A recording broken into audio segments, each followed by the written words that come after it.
ಭಗೀರಥ ಮಹರ್ಷಿ ಮಹಾಭಾರತ ಮತ್ತು ಪುರಾಣಗಳಲ್ಲಿ ಪ್ರಸಿದ್ಧ ವ್ಯಕ್ತಿ. ಅವರು ಗಂಗೆಯನ್ನು ಭೂಮಿಗೆ ತಂದು ಜನರಿಗೆ ಪವಿತ್ರ ನದಿಯಾಗಿ ನೀಡಿದ ಮಹಾನ್ ಸಾಧನೆಗಾಗಿ ಪ್ರಸಿದ್ಧರಾಗಿದ್ದಾರೆ.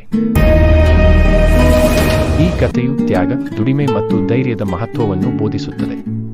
ಭಗೀರಥ ಮಹರ್ಷಿ ಐಕ್ಷಣವ ವಂಶದ ರಾಜನಾದ ದಿಲೀಪನ ಸುಪುತ್ರ. ಅವರ ಕುಟುಂಬದಲ್ಲಿ ಒಂದು ಶಾಪದ ಪರಿಣಾಮವಾಗಿ ವಂಶಜರು ನಾಶವಾಗಿದ್ದರು. ಈ ಶಾಪದಿಂದ ಮುಕ್ತಿಯ ಸಾಧನೆಗಾಗಿ ಭಗೀರಥ ಮಹರ್ಷಿಯು ಗಂಗೆಯನ್ನು ಭೂಮಿಗೆ ತರುವ ಸಂಕಲ್ಪ ಮಾಡಿದರು. ಗಂಗೆಯನ್ನು ಭೂಮಿಗೆ ತರಲು ಭಗೀರಥ ಮಹರ್ಷಿ ಕಠೋರ ತಪಸ್ಸು ಮಾಡಿದರು. ಈ ತಪಸ್ಸಿನಿಂದ ತೃಪ್ತರಾದ ಬ್ರಹ್ಮದೇವರು ಗಂಗೆಯನ್ನು ಭೂಮಿಗೆ ತರುವ ಅನುಮತಿಯನ್ನು ನೀಡಿದರು.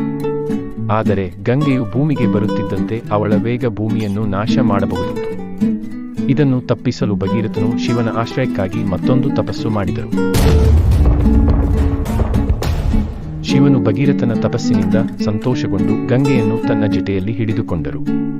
ಬಳಿಕ ಗಂಗೆಯನ್ನು ಭೂಮಿಗೆ ಸವಸಮಾನವಾಗಿ ಹರಿಯುವಂತೆ ಮಾಡಿದರು. ಭಗೀರಥನ ಪುರುಷಾರ್ಥದಿಂದ ಗಂಗೆಯು ಭೂಮಿಯ ಮೇಲೆ ಹರಿದು ಶಾಪಿತ ಆತ್ಮಗಳಿಗೆ ಮುಕ್ತಿ ನೀಡಿತು. ಗಂಗೆಯನ್ನು ಭೂಮಿಗೆ ತರುವ ಈ ಪರಿಶ್ರಮ ಭಗೀರಥನ ಅಪ್ರತಿಮ ಧೈರ್ಯವನ್ನು ಹಾಗೂ ದುಡಿಮೆಯನ್ನು ಪ್ರತಿಪಾದಿಸುತ್ತದೆ. ಈ ಕಥೆಯಿಂದ ನಮಗೆ ತಿಳಿಯುವ ಪಾಠವೇನೆಂದರೆ, ತನ್ನ ಸಂಕಲ್ಪವನ್ನು ಸಾಧಿಸಲು ಶ್ರಮಿಸಿದರೆ ಯಾವುದೇ ಅಸಾಧ್ಯತೆಯನ್ನು ಗೆಲ್ಲಬಹುದು. ಆದ್ದರಿಂದ ಭಗೀರಥ ಮಹರ್ಷಿಯ ಕಥೆಯನ್ನು ಭಗೀರಥ ಪ್ರಯತ್ನ ಎಂದು ಹೀಗೂ ಉಲ್ಲೇಖಿಸುತ್ತಾರೆ.